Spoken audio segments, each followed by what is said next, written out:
The bus hissed its air brakes and pulled away, leaving Harper Quinn on a dark corner in Pilsen. It was late past midnight, and the Chicago air wasn't quite raining, just a cold, heavy mist that beaded on the thin fabric of her jacket. She wrestled her suitcase from the curb. One of the plastic wheels had split somewhere back in Indiana, and the cheap, dragging nylon scraped a rhythmic beat against her ankle bone. It was a dull pain, but it was real, and she welcomed it. She had made a vow on the Greyhound, a promise whispered against the grime of the window as the suburbs of Joliet blurred past. She would never go back. She would never again endure the suffocating kindness of Silas Penn, the man who had perfected the art of toxic positive love. He hadn't hit her. He had explained her. He hadn't controlled her. He had guided her. He hadn't trapped her. He had built a beautiful, minimalist cage of wellness routines and emotional audits, draining her dry while telling her how much she was glowing. She found the address on 18th Street, a heavy iron gate, its black paint flaking to reveal rust, shrieked in protest when she pulled it open. The apartment building's main door buzzed harshly after she pressed the button for 2B. Aunt Lark was waiting in the doorway when the elevator groaned open. Her silver hair was dyed a faded, defiant purple, pulled back so tight it stretched the skin at her temples. She was all angles and wire. Lark didn't hug her. She didn't ask about the trip. She grabbed Harper's arm with a grip that was surprisingly strong, pulled her inside the cramped apartment, and slammed the door. The deadbolt slid home with the heavy finality of a cannon shot. A moment later, a steaming mug of mint tea was pushed into Harper's hands. "Sit," Lark commanded. Harper sat at the small Formica table. Lark sat opposite, her eyes missing nothing. "3 rules," Lark said, her voice like gravel rolling in a tin can. 1, you pay your share. I'll give you 2 weeks to find a job, then it's $600 a month. 2, you don't lie to me, ever. I don't care what the truth is, but I won't have a liar under my roof." Lark paused, taking a sip of her own tea. She motioned with her chin toward the window, which overlooked the street. 3, Lark said, her voice dropping lower. "You don't look sideways at the Rourke Trust." Harper followed her gaze, across the street, attached to a beautifully renovated brick building that seemed out of place, was a faded, torn banner. West Canal Development Fund. It looked official. It looked boring. "That?" Harper asked. "That," Lark confirmed. "The fund is the shell, the trust is the oyster, and the trust owns this building. It owns the diner on the corner, the bodega, the laundromat. It owns the pavement you just walked on." Lark leaned forward. "Rumor is, the man behind it all is Cassian Rourke. He's a ghost. Nobody's ever seen him. There are no pictures." Lark showed her the room. It was a glorified closet, smelling of dust and old paint. The hallway to get there was thick with the permanent scent of machine oil from the garage downstairs, stale beer, and the sharp, bright cilantro from a neighbor's late-night cooking. As they stood there, the entire building began to vibrate, a deep rumble that Harper felt in her teeth. It grew into a roar as the L train screamed past, close enough to feel the static charge. Harper paused at a mural painted on the corridor wall. It was beautiful. A detailed rendering of Catholic crosses and delicate sparrows, a clear tribute to the neighborhood's roots. But the art had been violated. A thick, aggressive slash of silver spray paint, a tag she didn't recognize, had been layered over it. This wasn't just a neighborhood. It was territory. It felt simultaneously protected and controlled. From her new window, the street looked different. Harper ignored the buzzing neon of the tavern 2 doors down and focused on the lamppost directly opposite. A small, black box was mounted near the top, unassuming. A single red light blinked, blinked, blinked. "Is that for security?" Harper asked, testing the word. Lark, leaning against the doorframe, gave a short, hard laugh that ended in a cough. "It's for results. You get your car boosted, you don't call 911. You tell Milo, the guy who watches the lot downstairs. Things get solved here. Harper, faster and more permanent than the police." Harper sat on the cot, the springs groaning in complaint. She pulled out the new phone, a cheap burner she had bought with cash at the bus station. It vibrated on the mattress, a text from a number she didn't recognize. "Congrats on running. I'm proud of you." Her blood went cold, turning to slush in her veins. Silas, he already knew. He had found her. The pride wasn't for her, it was for his own invasive reach. "I'm proud of you" was just another way of saying, "I still own you." Her thumb hovered, shaking, then pressed down hard. Block, delete. But her heart was a runaway train, pounding against her ribs, an echo of the panic she thought she had left 3 states behind. Sleep refused to come. Sometime around 3 a.m., a sharp metallic crash echoed from the back courtyard. It sounded like someone dragging a dumpster, or maybe throwing one. Harper tensed, her body automatically bracing, waiting for the sound of Silas's soft footsteps, waiting for the inevitable. Quiet question. "You okay, baby? You seem stressed. Let's talk that out." But there was only silence. The noise had just been noise, a random, chaotic sound in a city full of them. She fumbled for the small notebook she had kept hidden in her sock for the last 2 days. She clicked the pen, the sound deafeningly loud in the small room. "Freedom," she wrote, her hand unsteady, "is hearing a strange noise at night and not having to ask anyone's permission to be afraid." She turned off the small lamp. The room went dark, but not completely. The red light from the camera across the street pulsed. A tiny crimson dot painting itself on her wall, a watchful, artificial eye. The neighborhood was an invisible lens, panning slowly over her. This place had laws, harder laws than the ones she'd fled.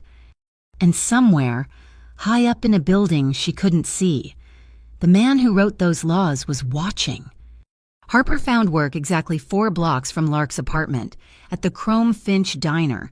It was a true 24/7 joint, a relic of polished steel and cracked vinyl booths that smelled perpetually of old coffee, burnt bacon, and the sharp tang of industrial bleach. The night shift suited her. The pay was $9 an hour under the table, plus tips, which were mostly just loose change. She liked the anonymity of the graveyard hours. The flat-top grill provided a steady, rhythmic sizzle, a white noise to insulate her thoughts. Plates clattered, heavy ceramic mugs slid across the Formica countertop, pushed by her tired hands toward the few solitary customers, a cab driver finishing his shift, a pair of third-shift nurses, an old man reading a newspaper he'd already folded into precise, sharp creases. She was wiping down the milkshake machine at 3:15 in the morning when the bell over the door chimed. It wasn't the sound that made her freeze. It was the sudden, total absence of all other sound that followed it. 2 men, both in baggy jeans and identical black beanie hats pulled low, stood just inside the door. They weren't big, they were nervous, and that made them infinitely more dangerous than if they had been professionals. One of them, the one with a twitch in his left eye, was holding a small, snub-nosed revolver. He pointed it, not at Harper, but at the ancient, analog cash register. "Open it," Naren, the man with the gun, said, his voice cracking. "Just open the till. Nobody moves." The cab driver froze, his fork halfway to his mouth. The nurses clutched each other's hands under the table. Harper looked at the gun, then at the man holding it. She felt a strange, cold calm settle over her. This was a fear she understood. This was simple. External danger. It had no psychological component. It wasn't trying to gaslight her. It just wanted the $140 in the drawer. Her right hand was hidden by the counter. She didn't look down. She didn't flinch. Her fingers found the small, smooth button mounted underneath the Formica, a button the diner's owner had pointed out on her first day. "Not police," he'd said. "Better." She pressed it, held it for 3 seconds. Outside, across the street, the red light on the lamppost, the one she could see from her bedroom, did not change color. It simply changed its rhythm.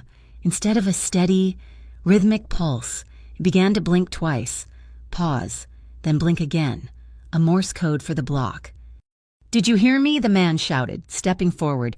"Open the damn—" He never finished the sentence.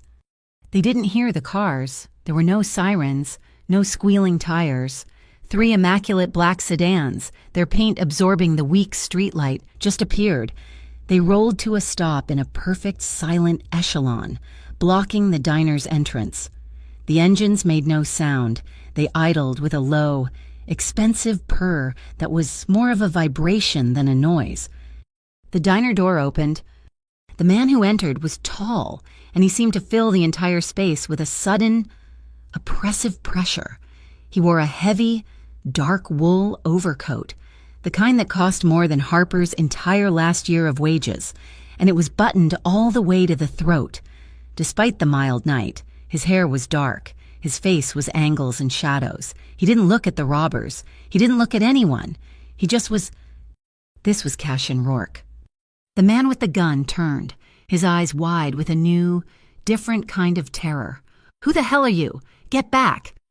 Rourke took one slow step forward, stopping beside the cab driver's booth. He still hadn't shown a weapon. He didn't need to.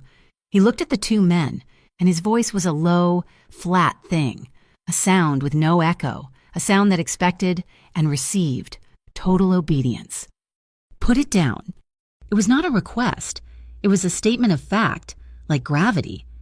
The man with the gun looked at the revolver in his hand as if he'd forgotten it was there. His knuckles were white.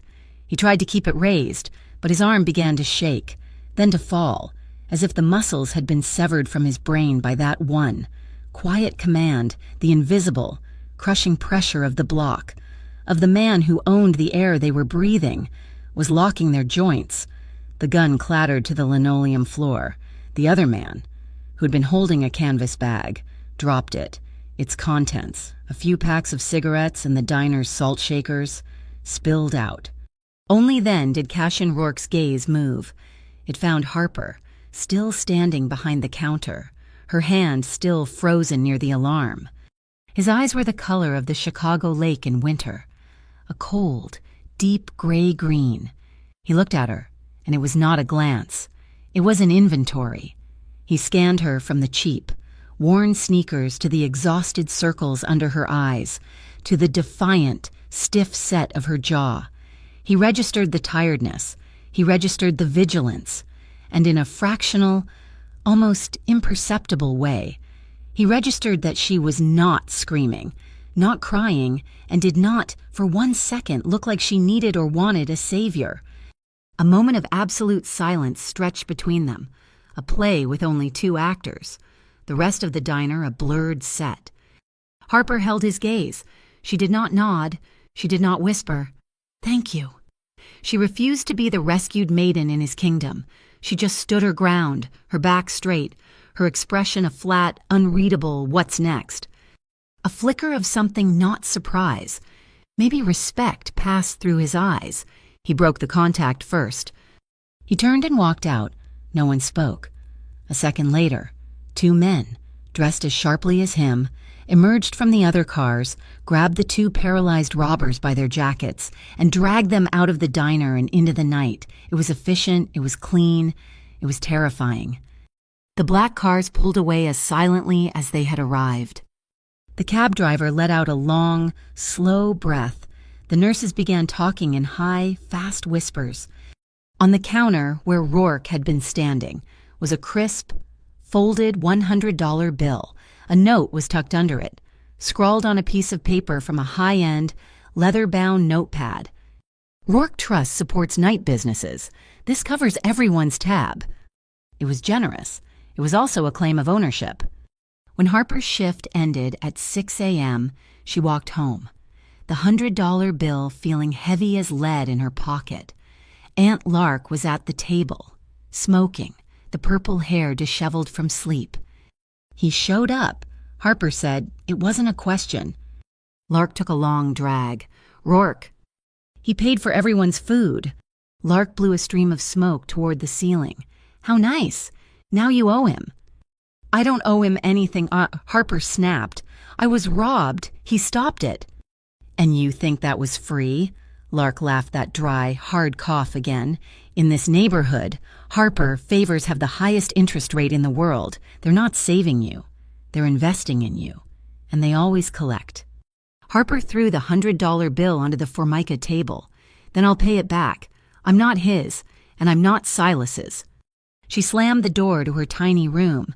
She had run from one man who defined her safety with soft words and psychological walls.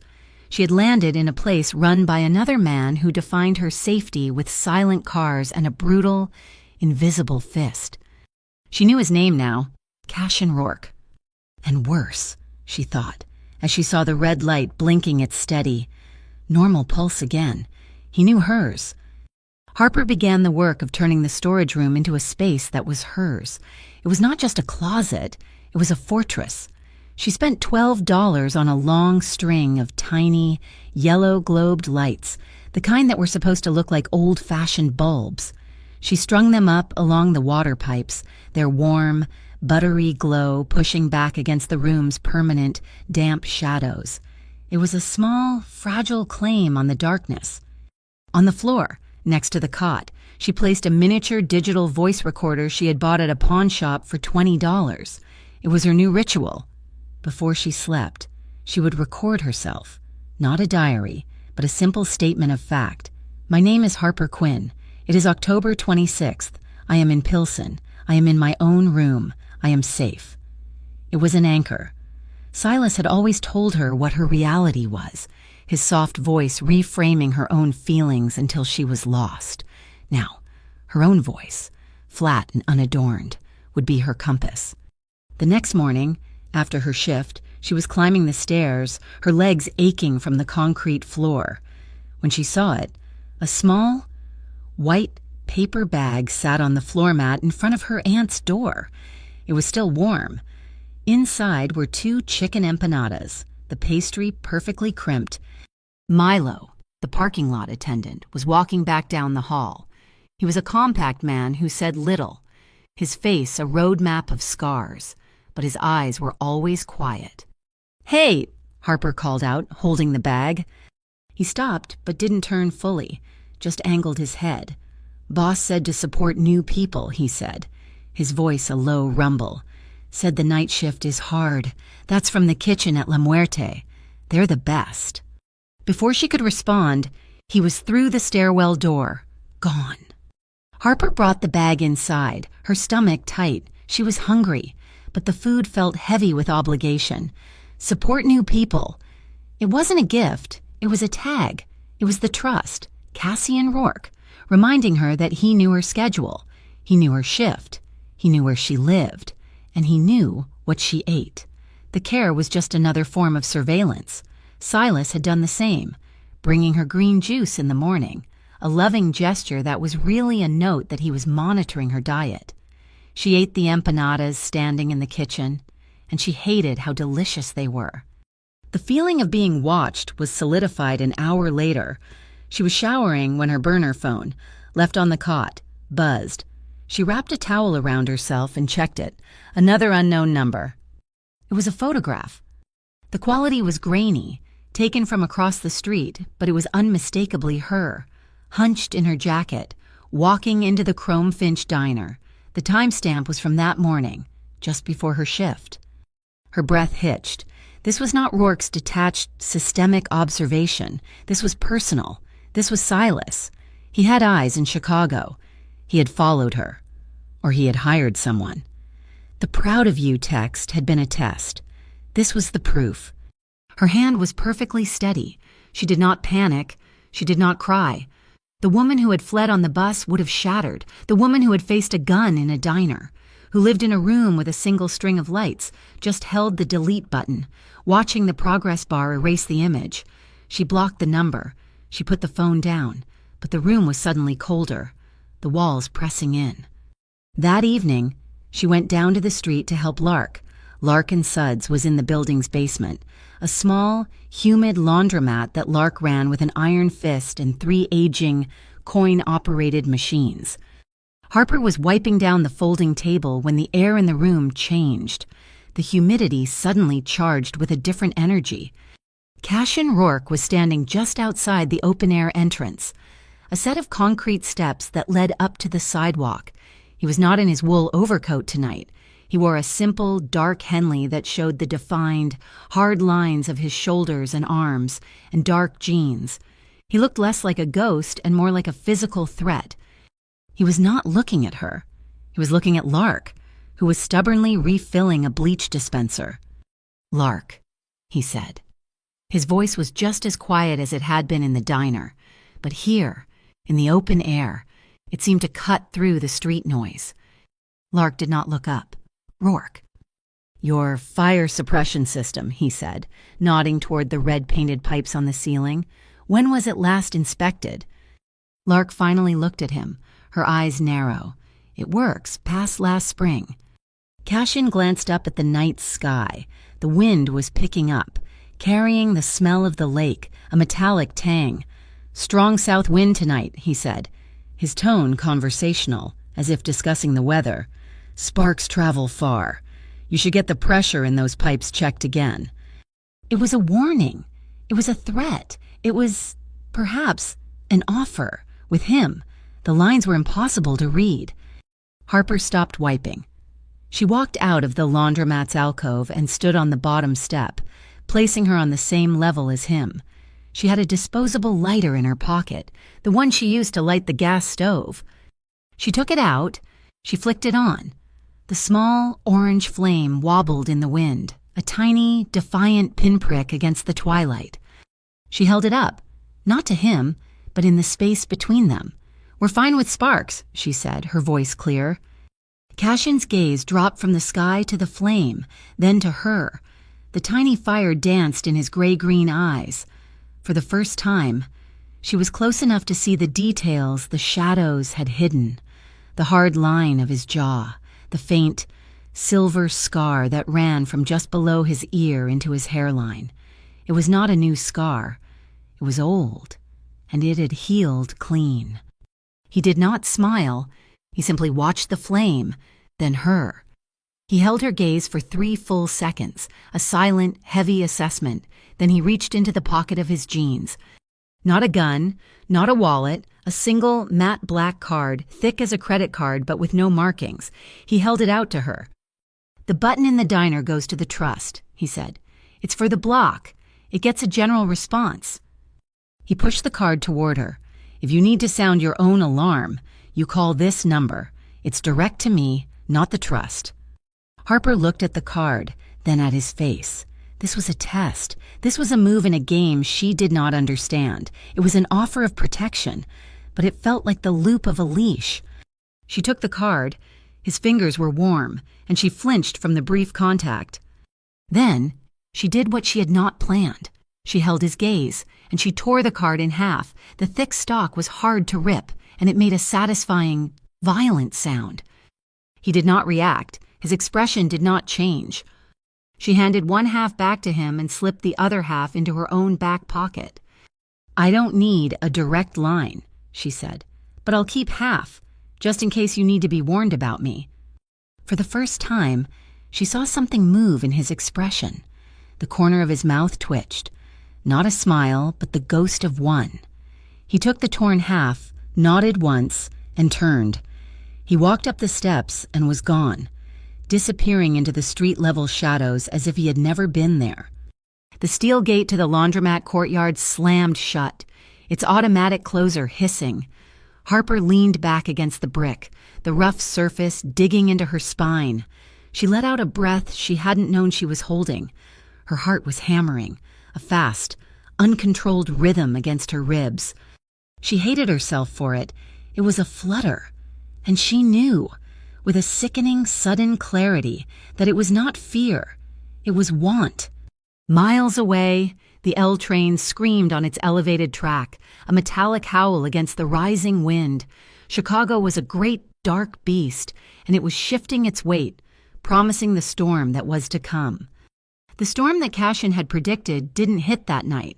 Instead, a different kind of pressure front moved in. He appeared 3 days later, not in the shadows, but in the full, unforgiving fluorescent light of the laundromat. His name was Gable Knox. He wore a 3-piece suit the color of a burgundy wine, so sharp it looked like it could draw blood. His shoes were polished to a mirror shine, and his smile was a thin, bright line, like a razor blade. He was not alone. A pale, sweating man in a cheaper suit, carrying a heavy leather briefcase, stood 2 steps behind him, blinking rapidly in the humidity. Knox was not there for Cassian, he was there for Lark. "Aunt Lark," he said, the false familiarity making Harper's skin crawl. "A pleasure." He ran a manicured finger along the folding table Harper was supposed to be wiping down. "The North Shore Exchange is disappointed. We've left 4 messages." Lark Nathet, who had faced Cassian Rourke without flinching, was trembling. Her hands, usually so steady with the bleach bottles, were visibly shaking. "The loan," she whispered, her voice a dry rasp. "It was with the old bank. They sold it." "We're not a bank, darling," Knox said, his smile widening.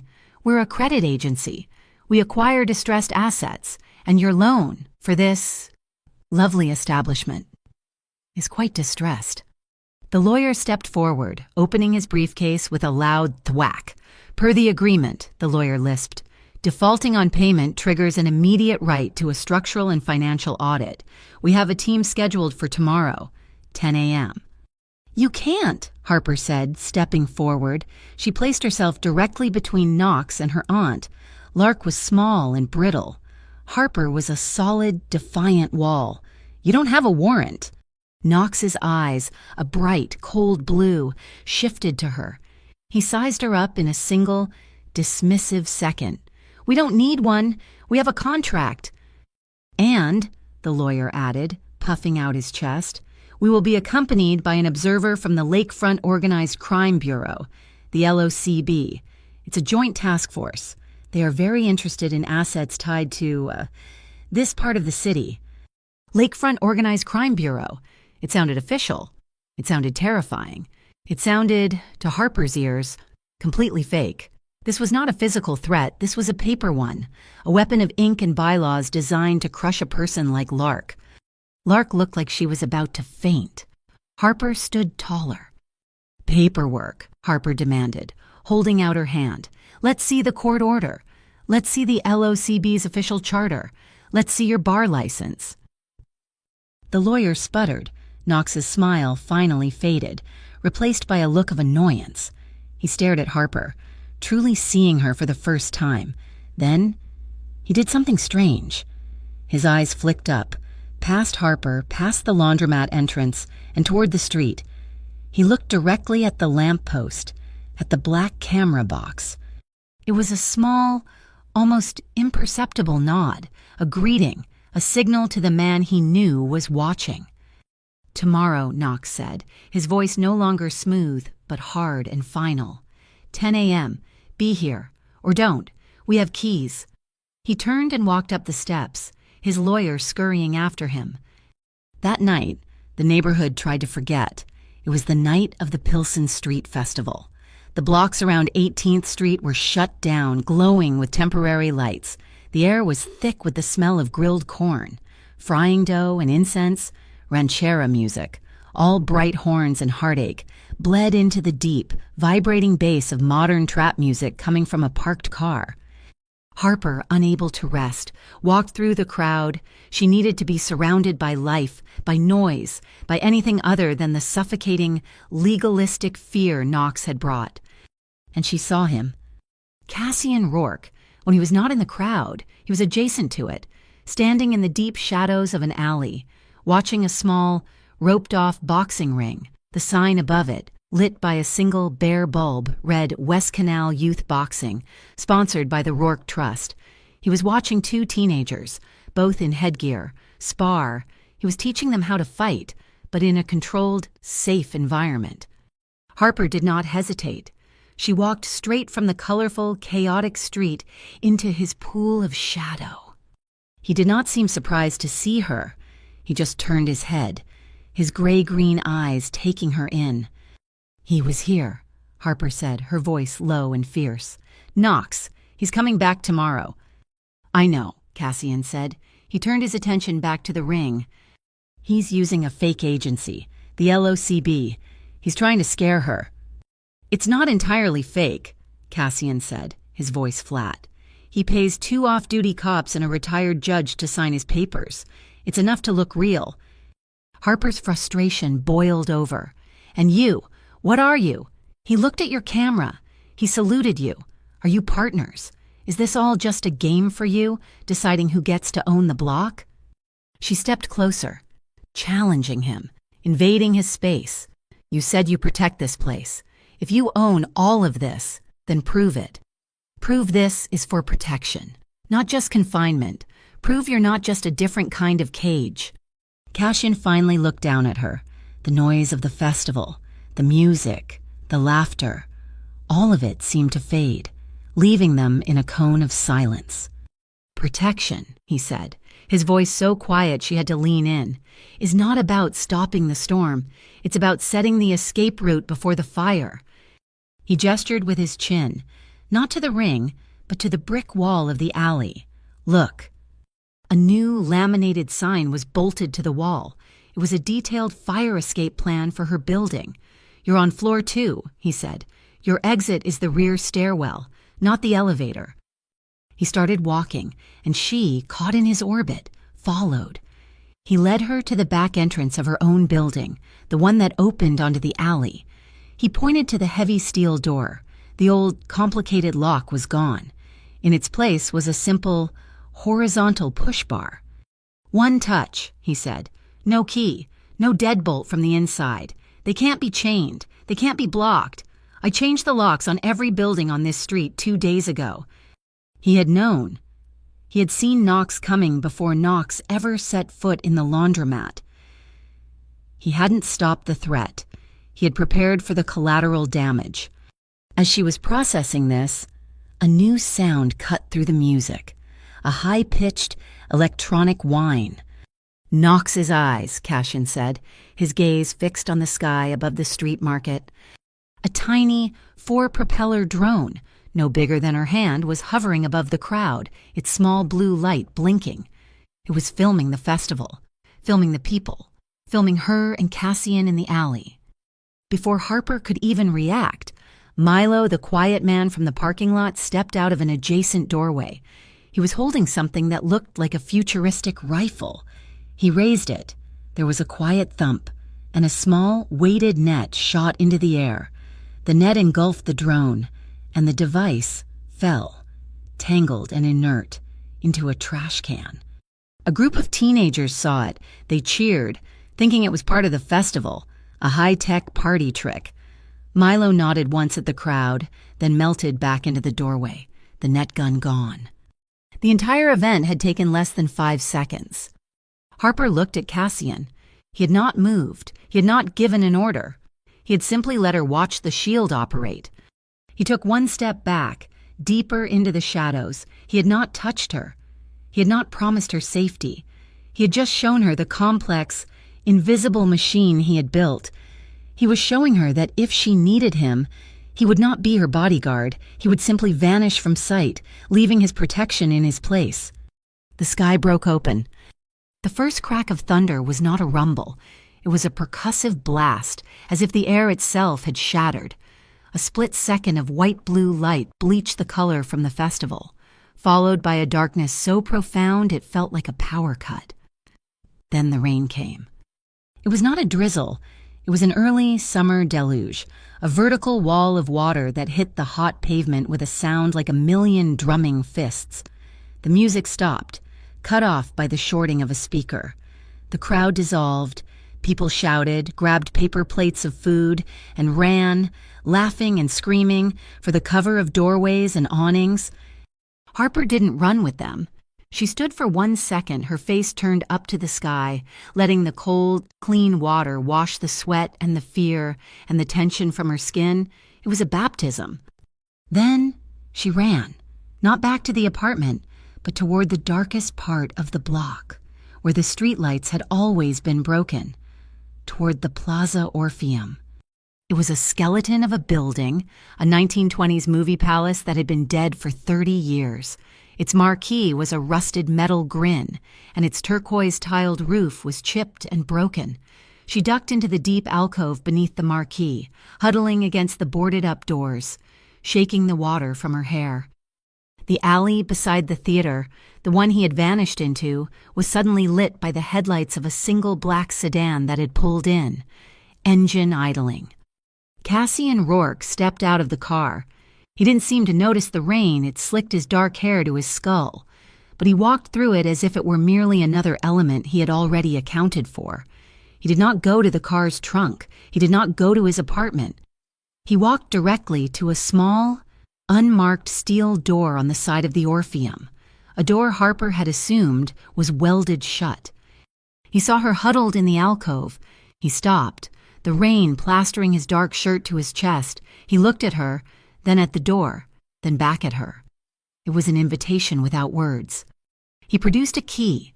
The lock, which looked rusted, turned with a well-oiled, silent click.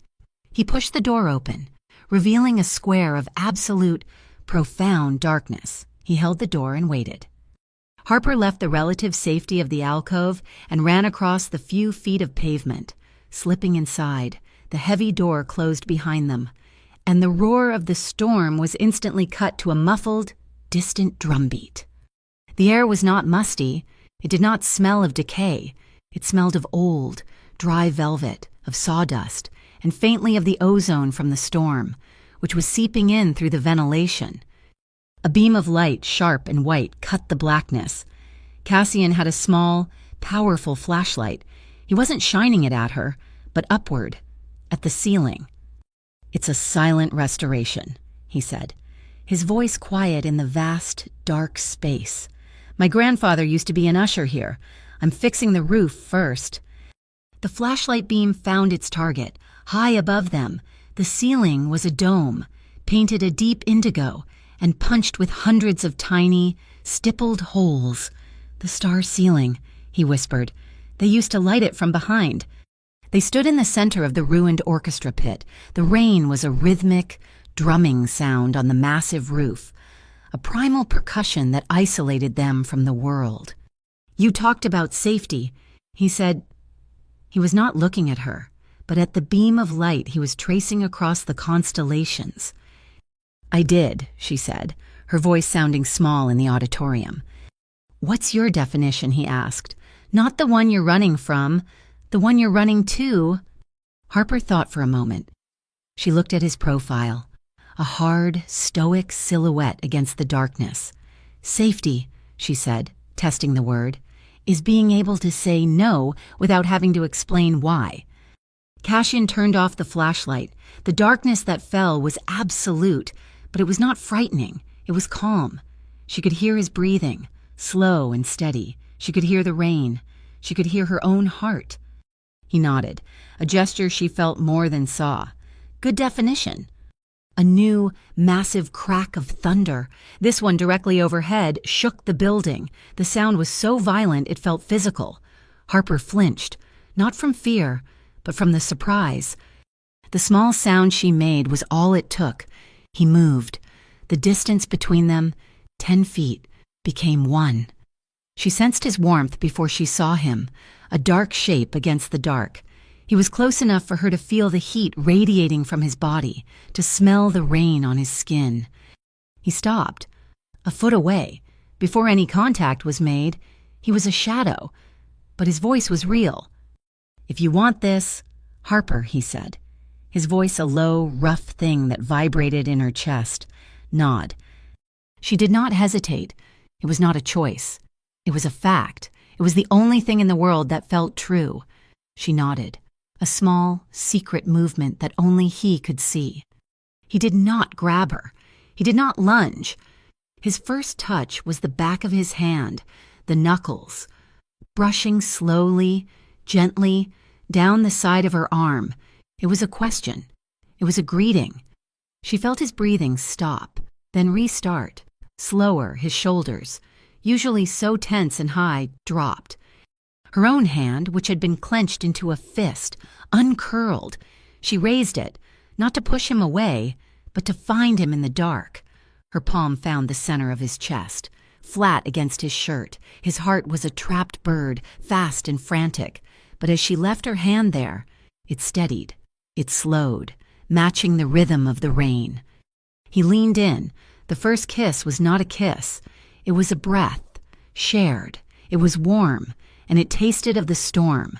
He waited. His hand found her hip. His fingers splayed, but they just rested there. He was not pulling. He was anchoring. He was waiting.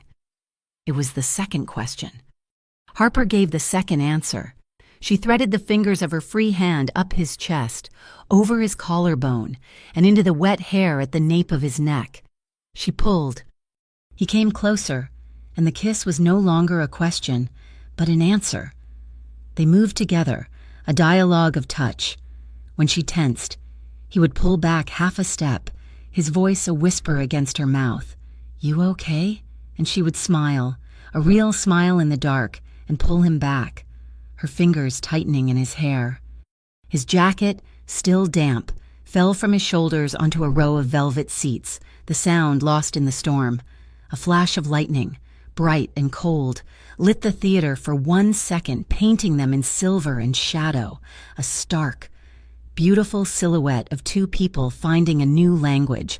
They explored by breath, by touch, by the unspoken confirmation of a hand that did not stop, of a body that did not flinch. It was not hurried. It was not frantic.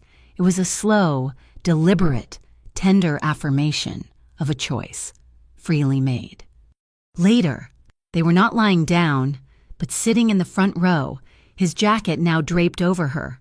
They sat shoulder to shoulder. The heat from his body seared her, a comfortable, steady burn.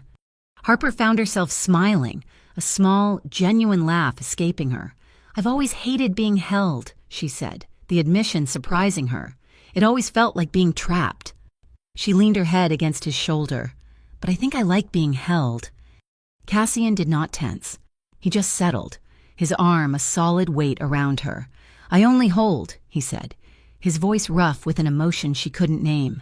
"When you're settled." The rain began to slow, the drumming on the roof softening to a hush, as if the theater itself were finally breathing out. Cassian stirred. He was looking at something. A small pane of glass in a high window had broken, and the wind, the same south wind he had warned of, was beginning to whistle through. He stood. He walked onto the small stage, found the heavy velvet pull rope, and with a strength that surprised her, tugged. The massive, dusty red stage curtain slid halfway across, its old rings screeching, until it covered the broken pane, silencing the wind. He always blocked the wind before it blew. When they left the theater, the rain had stopped. The air was cool and clean. The cameras on the lampposts were blinking their steady, red rhythm. He walked her to her door. They did not hold hands. They did not touch. But on the wet, black pavement, their shadows stretched, and for a moment, they merged, becoming one single, unbroken shape. Gable Knox did not wait for his 10 a.m. appointment. He was a man who understood that legal leverage was most effective when combined with a physical accelerant. The next day, he pushed the paperwork on Lark's debt, escalating it from distress to emergency transfer based on a clause buried in the fine print about unstable business practices. To create that instability, he sent one of his men. Harper, coming home from her shift at dawn, was walking down the steps to the laundromat to grab Lark's cleaning supplies. She stopped on the third step. The humid air, which always smelled of bleach and warm cotton, was tainted. It was a sharp, chemical odor, like the air after a lightning strike. Ozone. She had smelled it once before, when Silas's expensive, high-end air ionizer had short-circuited. She followed the smell to the building's tiny electrical room, tucked behind the dryers. The door was metal, and it was warm to the touch. Peering through the small, gridded vent, she saw a small, black box, not much bigger than a phone, wired directly to the main breaker. It was emitting a faint, blue-white spark every few seconds, a steady, rhythmic ticking sound. It was designed to slowly overheat the ancient, cloth-wrapped wiring to create just enough smoke, just enough of a risk to have the building condemned by Knox's phony bureau. Her first instinct was to run, to grab water, but she was not that person anymore. She backed away slowly, her hands shaking, not with fear, but with rage. She pulled the torn half of the black card from her wallet. She had never programmed the number. She'd just known it. She dialed, her thumb pressing hard on the cheap plastic keys of her burner. It rang once. "Yes," Cashin's voice said. "No. Hello." "Lark and Suds," Harper said, her voice a harsh whisper. "The electrical room. There's a box. It's sparking." The line went dead. He didn't say, "I'm on my way." He didn't ask questions. He just hung up. Harper stood at the top of the steps, her back to the street, watching. She expected Cassian. She expected the black sedans.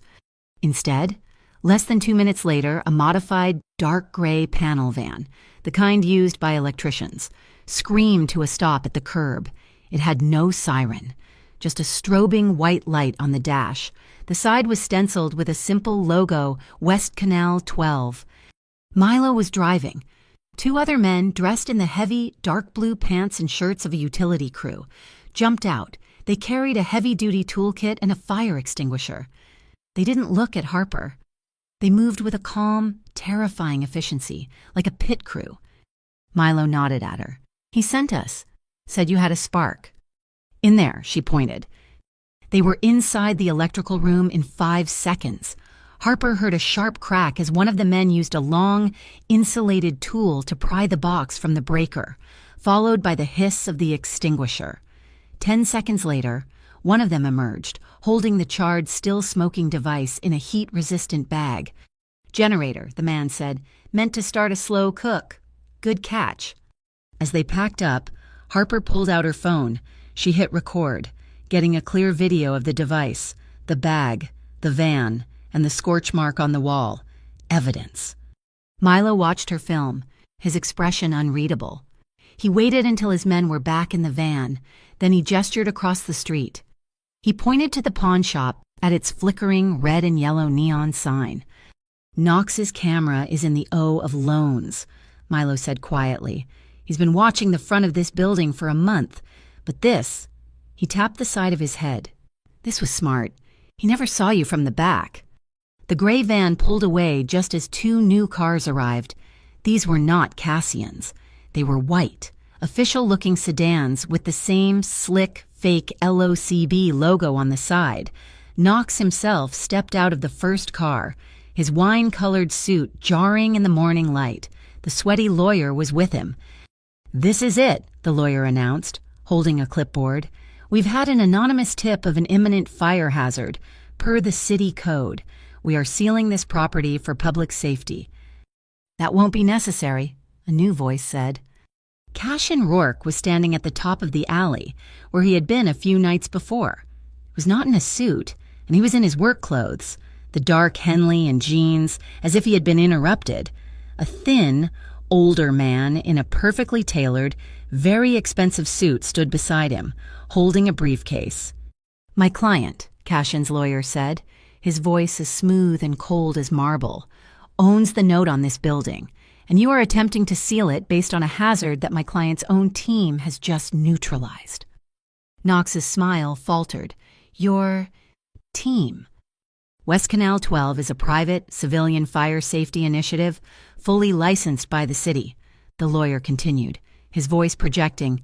"They were here. You were not. Furthermore, if you attempt to seize this property based on a threat that no longer exists, we will countersue under Statute 17 a resident's right to refute a public safety seizure without adequate, independent thermal inspection." Harper stared. The law, when he was using the law, a real law, as a community weapon, a shield. Knox's face went pale, then flushed a deep, ugly red. He knew he had been beaten. He had overplayed his hand, and Cassian had been waiting for it. "This isn't over," Knox hissed, his smile returning. But this time it was all teeth, a predator's grimace. He walked past Cassian, but he stopped in front of Harper. He leaned in, his voice a venomous whisper only she could hear. "Your boyfriend's good at fights, sweetheart, but I'm better at files, and files always win." He walked away. That night, Harper felt the victory curdle. Her phone vibrated, a new number, not a text, an audio file. She pressed play. It was her own voice from a year ago. She was crying, a deep, gasping, broken sound. It was the night Silas had convinced her she was unstable, that she had imagined him flirting with another woman, that her jealousy was a sickness he would help her heal. "Please, Silas, I'm sorry." Her voice on the recording wept. "I don't know what's real. Please just tell me." The recording cut off. It was a digital violation, a piece of her old trauma, weaponized and sent across state lines. The old wound, the one she had been ignoring, tore wide open. She leaned against the wall, her legs weak. But the weakness lasted only a moment. It was replaced by a white-hot, clarifying rage. She did not cry. She did not call Cassian. She opened a new, anonymous email account. She attached the video file of the spark generator and a clear, close-up shot of Gable Knox. She sent it to the city's most aggressive, anti-corruption news blog. The subject line was simple: Gable Knox, LOCB, and the arson at Lark and Suds. She was done being a victim. A few hours later, Cassian knocked on her door. "Knox is running," he said, "but he's not gone. And Silas, he's a different kind of threat. I have a safe apartment, 2 bedrooms, high security, in Lincoln Park. Lark can move tonight." "Okay," Harper said. She was already packing a bag for her aunt. "One condition." Cassian waited. "The lease, the utilities, all of it. It goes in my name," she said. "I sign it. I pay for it. Not you. Not the trust. Me. No favors. No debts." He looked at her for a long time, the scar by his ear visible in the dim hallway light. "Fine," he said. "Get her." They rode the elevator up to the new apartment in total silence. Just Cassian, Harper, and Lark, who was holding her purse. The space was small, charged with everything that had not been said in the theater. They stood on opposite sides, not touching. Harper could feel the heat from his arm, inches from hers. She could smell the faint, clean scent of his skin. The desire was still there, a hot, low ember. But they were both watching it, controlling it, like a kitchen fire, not so large it would burn the house down, and not so small it would ever go out. The blog post about the spark generator had gone viral locally. Gable Knox's name, once only whispered in legal circles, was now tied to the words slumlord and potential arson. He was wounded, which made him desperate. And desperate men, as Cassian pointed out, always host parties. The Lakefront Preservation Trust was throwing its annual donor gala, a glittering affair designed to launder reputations and, as Cassian suspected, vast amounts of money. Harper, using a fake name and a fabricated resume, had signed up for the volunteer catering staff 2 weeks prior. The briefing with Cassian was held in the cab of his parked truck, the engine off, the world outside muted. He didn't give a speech. He handed her a tiny, flesh-colored earpiece designed to look like a subtle pearl earring. "You are not a hero. Harper, you are a ghost," he said, his voice a low rumble. "You are there to serve champagne and get one thing, the donor registry. We think he keeps a second ledger, a real one, to track his partnerships. It won't be digital. Knox is vain. He likes signatures. One clear, high-resolution shot. That's it. You feel heat. You walk." "What's the signal?" she asked. "There is no signal. You're on your own. I'm just your ride home." It was the coldest he had been since the theater. It was, she realized, his version of fear.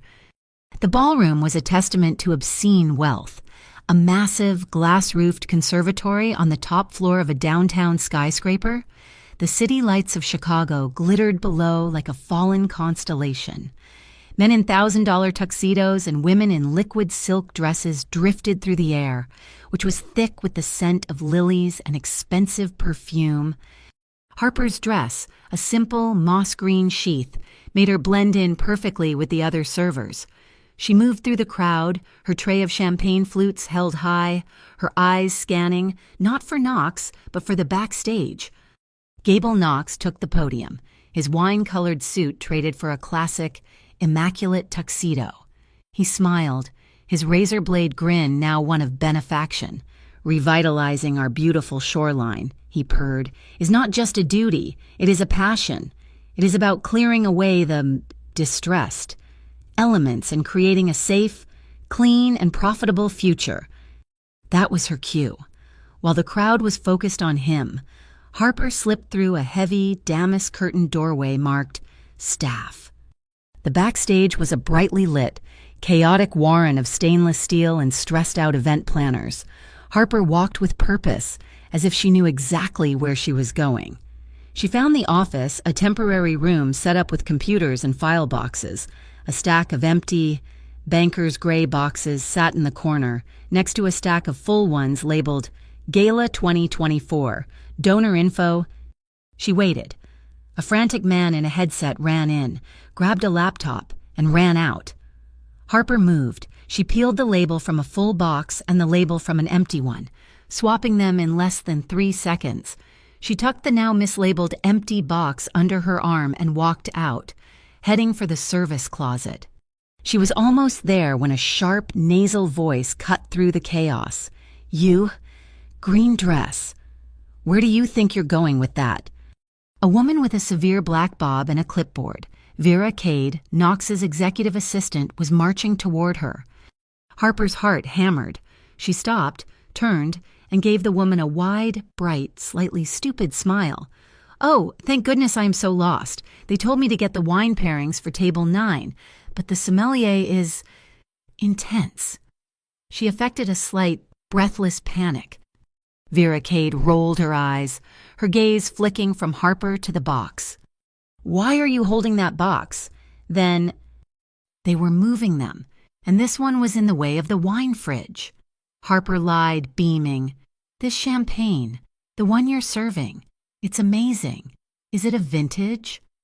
Vera's posture changed. The suspicion was eclipsed by a more powerful force. Her vanity. She loved to brag. "It's a 1995, a private import, mister. Knox has the entire allocation. You have to know people to get it." "Wow," Harper breathed. "You must have to keep all this secret. The champagne, the donor lists, everything."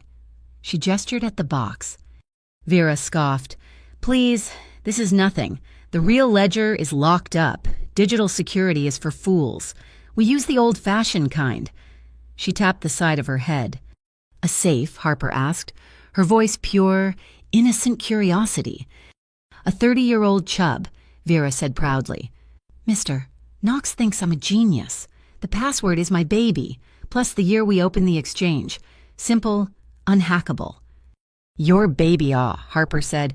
"What's his name?" "Clarence," Vera said, a brief, genuine smile flashing. "My little Persian—" Harper's earpiece, the one Cashin had sworn was one way, suddenly crackled. "Clarence," Cashin's voice said, a flat database entry.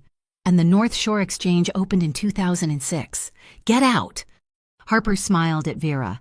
"Well, I better go find that sommelier. Thank you." She didn't go to the service closet. She went straight to the office. The safe was behind a gaudy painting. Just as she'd expected, she spun the dial. "Clarence, 2006. The safe opened. Inside, there was a single black leather-bound book, Canal Ledger B. She flipped it open. Her hands were shaking, but her focus was absolute. It wasn't a list of donors. It was a list of expenses. Her finger traced down the page, past lobbying and logistics, until it found it. Pilsen Revitalization, Security Maintenance Transfer to G, Knox North Shore Exchange, $200,000. It was the money Knox was using to fund his own private, fake police force, the LOCB. This was the proof. This was the gun. She pulled out her phone, her real phone, the one she had hidden in her boot. She snapped 3 clear, high-resolution pictures. The moment the flash went off, a high-pitched whoop, whoop, whoop began to sound, a fire alarm. Harper shoved the ledger back, slammed the safe, and ran. She burst out into the ballroom, which was in a state of controlled panic. Guests were moving toward the exits. Cashin's extraction. She blended into the crowd, moving fast, but her cheap volunteer-issue heel caught on the edge of the marble inlay. The heel snapped, sending her ankle twisting. A sharp, searing pain shot up her leg. She kicked off the other shoe. She was not going to be the girl who couldn't run. She walked, barefoot, through the lobby, past the horrified gasps of the wealthy guests, and into the service elevator, which she took down to the sub-level parking garage. The black sedan was there, in the darkest corner, its engine idling. The rear door opened as she approached. She slid in, her heart pounding, her ankle throbbing. Cassian was in the driver's seat. He did not ask if she was okay. He did not ask if she got it. He simply reached back, his hand offering her not a weapon, not a hand to hold, but a thick, warm, dry towel he had taken from the hotel's spa. He knew she would be running, barefoot and broken. He had brought her comfort, not rescue. She wrapped the towel around her foot as the car sped up the ramp and into the night. They were 3 blocks away, stopped at a red light, when she finally spoke.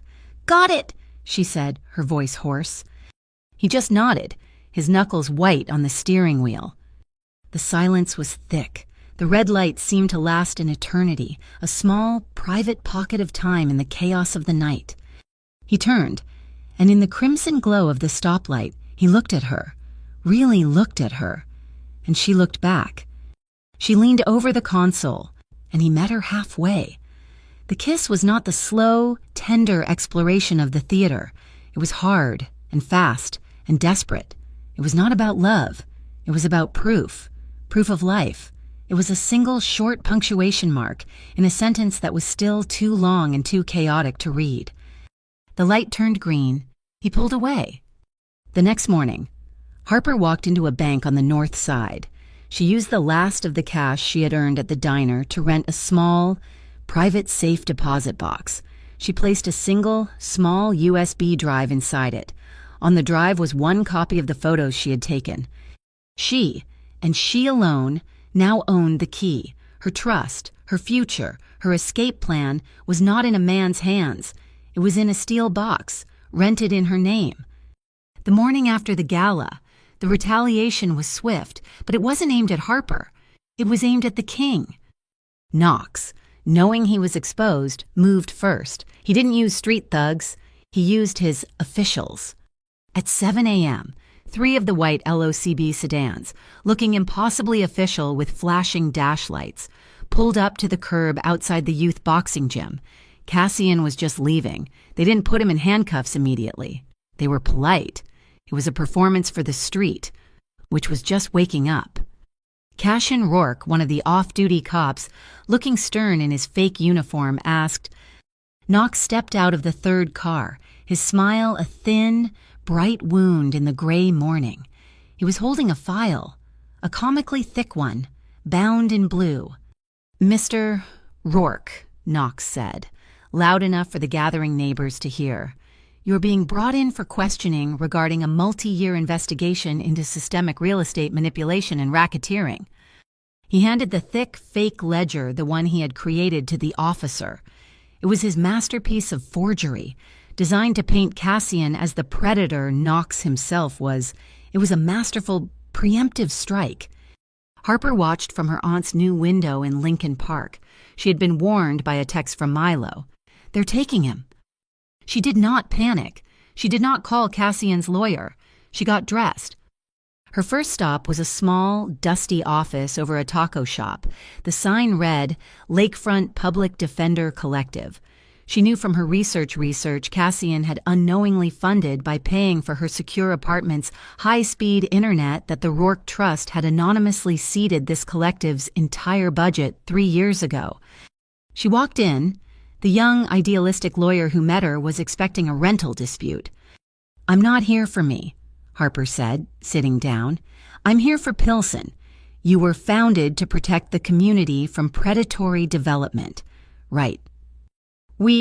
Yes, that's our mandate," the lawyer said. "Good," Harper said. because Gable Knox and his North Shore Exchange are using a fraudulent, unregistered law enforcement agency called the LOCB to illegally intimidate residents. I have a video of them planting an incendiary device at Lark and Suds. The lawyer sat up straight.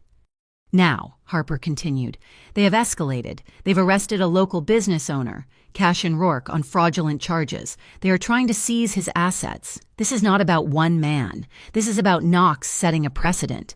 If he can take Rourke's property, he can take everyone's. I need you to file an emergency injunction, not on Rourke's behalf, but on behalf of the community. The lawyer's eyes went wide. He was seeing the real fight. While Harper was weaponizing the law, Aunt Lark was weaponizing the street. Lark, no longer a victim, was a general. She rolled an old 55-gallon oil drum, cut in half, onto the sidewalk in front of her boarded-up laundromat. She filled it with charcoal and lit it. She set up 2 folding tables, a massive cooler of tilapia fillets, and a pot of arroz con gandules so large it could have fed the entire block. She put out a plastic pickle jar with a slot cut in the top. The sign, written in her spiky, purple ink handwriting, said Pilsen Defense Fund. They took our laundry. They took our landlord. We're taking it back. $5 a plate. It wasn't a fundraiser. It was a war rally. The entire neighborhood came out, eating fried fish off paper plates, the smell of defiance mixing with the garlic. They had turned Cashin's arrest from a mafia bust into a story of community oppression. That afternoon, Harper made her second move. She sent her anonymous email to the news blog. She didn't release the photos of the ledger. That was her ace. She released the metadata from the photos. Subject Knox's red-handed lie. Body the LOCB claims they caught Cashin Rourke in the act, at the gala, reviewing illicit files. Funny, here is the metadata, extracted from the original digital file of the real Canal Ledger B. File creation date 3 weeks ago, last modified 2 weeks ago. Knox didn't find a file at the gala. He lost his... Ask him. Ask the Interurban Fraud Commission to investigate the North Shore Exchange. And while you're at it, ask the city comptroller why a lakefront organized crime bureau has no public budget. The blog post went up an hour later. It was an explosion. The Interurban Fraud Commission, a real civilian-run oversight committee, immediately announced a public survey of the North Shore Exchange's practices. The larger corporate news channels, smelling blood, began asking the one question Knox couldn't answer. What exactly is the LOCB? The next day, Harper went to the visitation. The room was gray and smelled of antiseptic. Cassian was on the other side of a thick table. His hands, not in cuffs, placed flat on the surface. He looked tired. "You're a firestorm, Harper," he said, his voice low. "The collective, the blog, Lark's fish fry. You've burned his case to the ground." "I just pointed at the facts," she said. His eyes were serious, the gray-green color clouded with a worry that wasn't for himself. "You're lighting so many fires. He's going to come for the source. Not me. Don't burn yourself down for me." She met his gaze, unflinching. The space between them was electric, a yearning held back by steel and concrete. "No," she said, her voice soft but absolute. "I'm not. You're wrong. I'm lighting a street lamp." He watched her, and the tension in his shoulders seemed to ease, replaced by an awe that was almost painful. When she got back to the apartment, Milo was waiting in the lobby, and he didn't say a word. He just handed her a small, cheap USB drive. "Vera Cade," he said. "She's worried about the IUFC investigation. She's trading up." Harper went upstairs. She plugged the drive into her laptop. It wasn't a document. It was an audio file. It was Knox, his voice giddy, clearly on a phone call. He was bragging. The fire was perfect. A small spark, just a little electrical fault. The whole building goes up. The whole block is condemned. It would have worked perfectly if that stupid girl in the Rourke crew hadn't shown up. Harper stopped the recording. She had it, the final piece, the legal mace. The next morning, an emergency hearing was called, not for Cassian, but about him. His lawyer, the real one, flanked by the young idealist from the Defender Collective, played the audio file for the judge. The judge, a real one, was furious. Knox was in the back of the courtroom. His face was splotchy and red. "Mr. Rourke," the judge said, his voice booming, "you are released on your own recognizance, unconditionally. This case is dismissed." The gavel cracked. "Furthermore," the judge added, glaring at the prosecuting attorney, "I am ordering the state's attorney to open an immediate, full-scale investigation into the North Shore Exchange, Gable Knox, and this so-called LOCB for conspiracy, fraud, and attempted arson." Cassian stood up. He adjusted the collar of his shirt. He looked at Harper, who was standing at the back of the courtroom. Knox was sputtering, his face a mask of rage, but he was silent. The game had not just changed. The board had been flipped. The celebration on 18th Street was loud, defiant, and full of Lark's fried fish. The neighborhood, having tasted a real victory, was breathing a collective sigh of relief. It was the perfect cover for a final, desperate act. The party was just winding down when Harper, helping Lark pack up the charcoal drum, found the envelope. It was taped to the side of the drum, where it had been missed in the smoke and chaos. It was not a note. It was a single 5x7 photograph, printed on cheap pharmacy paper. The photo was of a pair of familiar, faded purple sneakers, lying on their side on a patch of oil-stained gravel. Next to them, a shipping container, stenciled with the number B12. Lark was gone. While the community was celebrating, Knox had been moving. Harper's burner phone, the one she'd kept, buzzed in her pocket, a text from a new, unknown number. "South Branch Container Yard. You alone. No Rourke, or I'll be sending the Sun-Times your aunt's entire medical history. Let's see how the neighborhood feels about her dignity." Harper's blood ran cold. This was not a physical threat. It was a digital, personal execution, Silas's tactic, perfected by Knox, an attack on dignity, not on life. He was going to expose the most private, vulnerable parts of an old woman's medical files, just to prove he could. She found Cassian at the boxing gym, where he was quietly putting away headgear. The victory had not changed his routine. "I have to go," she said, her voice sounding strange to her own ears, tight and high. "I need to file the final paperwork with the Defender Collective to make the injunction permanent." It was a good lie. It was believable. But she rushed it, the comma in her sentence. The one between paperwork and with the Defender Collective was a half beat too fast, a hiccup of fear. He stopped, his back to her. He did not turn. He knew she was lying. He knew her breathing, her cadence, her tells. He knew her better than she realized. She expected him to challenge her, to demand the truth, to lock her in a room for her own safety in the way Silas would have. Instead, he turned slowly. His face was a mask of hard, controlled calm. He didn't ask a single question. He simply accepted her lie, honoring her choice to tell it. "This will be louder than a piece of paper," he said. He reached under the ring, pulling out a heavy-duty, battery-powered bullhorn, the kind a construction foreman would use. He handed it to her. "And this," he said, pressing a single, heavy, old-fashioned brass key into her palm. "The bridge house, on the 18th Street drawbridge. It controls the signal lights. They're on a private circuit." He was not offering to come with her. He was not sending his men. He was giving her tools, a different way to fight than with bullets. The south branch of the river was a dead zone at night, a graveyard of rust and shipping containers, the air thick with the smell of stagnant water and diesel.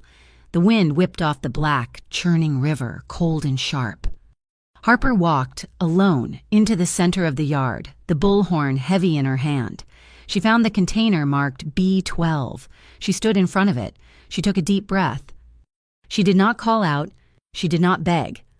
She raised the bullhorn, pulled her other phone from her pocket, the one with her old life on it, and hit play. She held the phone up to the bullhorn's microphone. The sound that blasted out, amplified 100 times, was not a plea. It was Aunt Lark, from a recording Harper had saved 2 weeks ago, furious in her kitchen. "Ned down, and he can take that North Shore exchange and shove it so far up his—" Lark's voice, full of curses and magnificent, profane rage, echoed off the steel walls of the container yard. It bounced off the water. It was the ghost of the neighborhood, come to haunt the docks. A steel door clanged open. 20 yards away, Gable Knox emerged from the shadow of a crane, his perfect suit now rumpled, his hair wild from the wind. 2 large, broad-shouldered men flanked him. They looked like hired muscle, not LOCB actors. Knox was laughing, a high, thin, hysterical sound. "What's this? You brought a recording?" He clapped, a slow, mocking sound. "Community can't save you, sweetheart. There's no one here, just us." "You're wrong," Harper said, her voice, even without the bullhorn, carrying in the wind. She lowered the loudspeaker and held up her phone, the screen a bright, white rectangle in the dark. She pressed play again. This time it was Knox's voice. "A small spark, just a little electrical fault. It would have worked perfectly." She held the phone up. The screen, showing the audio file, was reflected in the dark, oily water of the river behind him. "This is what's saving me," she said. Knox's smile vanished. "You're dead." He nodded to his men. And in that second, the bridge house, a full quarter-mile down the river, flashed its lights, not red, not green. It flashed white, twice, a signal. "What the hell?" one of Knox's men said, looking up. The sound was not a gunshot. It was the scraping of a dozen heavy, metal-on-metal container doors, sliding open at once. Milo, Vera Cade, her face pale but resolute, the cab driver from the diner, the nurses, and 10 other residents of Pilsen. They stepped out of the shadows, not with guns, but with tire irons, with hammers, with their hands, forming a silent, unmovable circle. The door of container B12 was ripped open from the outside. Aunt Lark stumbled out, blinking, her purple hair a mess. She saw Knox. She said one single magnificent curse. Then she ran, not away, but to Harper, grabbing her in a fierce, wiry hug. Cassian Rourke stepped out from the last container. He was not behind Harper, shielding her. He was not in front of her, leading the charge. He was at her side, at the edge of the circle, blocking the one path that led from the container yard to Knox's car. He was not there to confine. He was there to cut off the escape.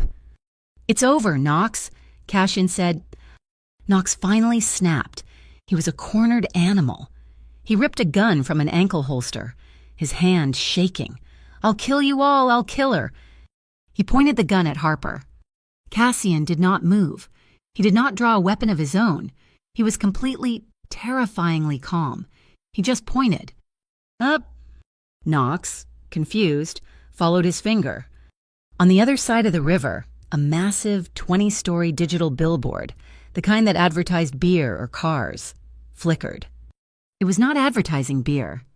The audio, Knox's confession of the small spark, blasted across the river, loud enough for the entire downtown to hear, and beneath it, the photos of the Canal Ledger B, the list of payments, the $200,000 displayed, one after another, for the entire city of Chicago to see. A train, far away, blew its horn, the long, low, mournful sound blending with the sudden, frantic pounding of Harper's heart. The reaction in the container yard was instantaneous. Knox's 2 hired men looked up at the billboard, their own names, or at least the shell companies they were paid through, were on that digital transfer list, their hands, which had been reaching for their own weapons, simply dropped. Their loyalty, bought with Knox's money, had just been evaporated by public proof of that money. From the crowd of Pilsen residents, a voice shouted, "Hey, that's not a cop, that's Frank. He works security at the mall." One of the LOCB actors, the one who had arrested Cassian, was suddenly face to face with his neighbor, the entire LOCB, the organization built on paper and fear, dissolved on the spot, its agents just local guys in rented uniforms, now exposed.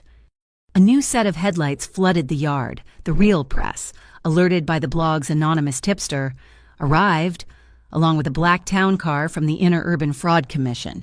The game was up. Knox saw it, his face, illuminated by the flashing cameras, crumpled. He was no longer a predator. He was just a man in a rumpled suit, his lies exposed on a 20-story screen. He did the last thing a cornered animal does. He acted without thought. He raised his gun, not at Harper, not at Cassian, but at the sky, and fired a single, useless, panicked shot. The sound was pathetic. A single pop against the hum of the city, the recoil, combined with his expensive, smooth-soled shoes on the mossy, wet gravel, betrayed him. He slipped, his arms flailing, and fell backward. The gun flew from his hand, clattering onto the dock and spinning, before it fell with a quiet, final plop into the black water of the river. He was just a man on his back, covered in mud. Before the real police could even be called, two men in the simple blue uniforms of the South Branch Port Security, a private unit funded by the local business co-op, not the city, stepped forward and pulled Knox to his feet, cuffing his hands behind his back. He was arrested, not by the system he tried to rig, but by the community he tried to destroy. The noise of the crowd, the reporters shouting questions, the clicking of cameras, all of it faded for Harper. She was just breathing, the cold night air sharp in her lungs. She looked at Cassian. He had not moved. He was standing exactly 2 steps away from her, a solid, unmovable point in the chaos. His hand was at his side, his palm open and turned slightly upward. It was not a hand reaching for her. It was a hand waiting to be taken. He was not her savior. He was her equal. He was a choice. Harper took the 2 steps. She did not take his hand. Instead, she stepped inside his space, slid her hands up his chest, and rested her forehead against the hard, stubbled line of his jaw. She closed her eyes, and for the first time since she had stepped off that bus, she felt every muscle in her body unclench. "We choose the light," she whispered, her voice a vibration against his skin. "Not the easy way." She felt his hand come up, his fingers burying themselves in her hair, holding her, grounding her. The next morning, the Rourke Trust issued its first and only press release. It was announcing the full, unconditional transfer of its entire Pilsen property portfolio, including 112 residential and commercial units, to the newly formed West Canal Community Land Trust. Cassian Rourke's name was not on the document. His role was listed only as technical overseer, pro bono. The effects were immediate. Rents, which had been climbing, were frozen and then reduced by 10%. Contracts were rewritten, offering 5-year leases. The power had been given back. Harper did not go back to the diner. She took the money from her safe deposit box and rented the old, dusty warehouse at the end of her street. 2 months later, the South Canal Studio Co-op opened. It was not fancy. It was just a clean, warm space. The first room she finished, the one with the big windows, was dedicated to a free evening art class for the neighborhood kids. Aunt Lark, her purple sneakers now a badge of honor, was there, presiding over a large, steaming urn of mint tea and a massive corkboard she had titled the Artistic Cussword Board. Cassian arrived at the opening, late. He came in the back door, wearing a simple gray jacket. He did not make a speech. He did not cut a ribbon. He stood in the corner, near the entrance, and watched the children. He clapped when they banged out a rhythm on the old radiators. He was not the center of the stage. He was the man at the door, blocking the wind. Later that night, when the co-op was quiet and the street was settling, they went back to the Plaza Orpheum. The restoration had continued. He flicked a switch, and high above, one single row of the tiny, pinprick stars in the indigo ceiling flickered to life, a fragile, beautiful constellation. Harper had a roll of paper under her arm. It was a charcoal sketch she had made, a drawing of the block, of the buildings, not rigid, but with soft, curved lines, as if the entire neighborhood were breathing out a long, collective sigh. She hung it in the lobby. Cassian stood and looked at it for a long, silent time, and Harper watched as the tension in his shoulders, the permanent, coiled readiness, finally eased. It was as if a siren that had been wailing in his head for his entire life had just been switched off. On the stage, under the light of the one row of stars, he stood, watching her. There was no audience. There was no danger. Harper walked up to him. She took his calloused, hard hand and laced her fingers with his. She pulled him close, and he came, pliant and soft. She started to move, a slow, simple dance with no music. Her thumb rubbed the calluses on his palm. They kissed. It was not the desperate, frantic kiss of the stoplight. It was not the questioning, hesitant kiss of the theater. It was long and deep and slow. It was the kiss of people who had nowhere to run. It was peace. He pulled back, his breath warm on her skin. He whispered, "There are 2 fire exits on either side of this stage. Both are unlocked." She smiled, a real, full smile, "And I choose to stay."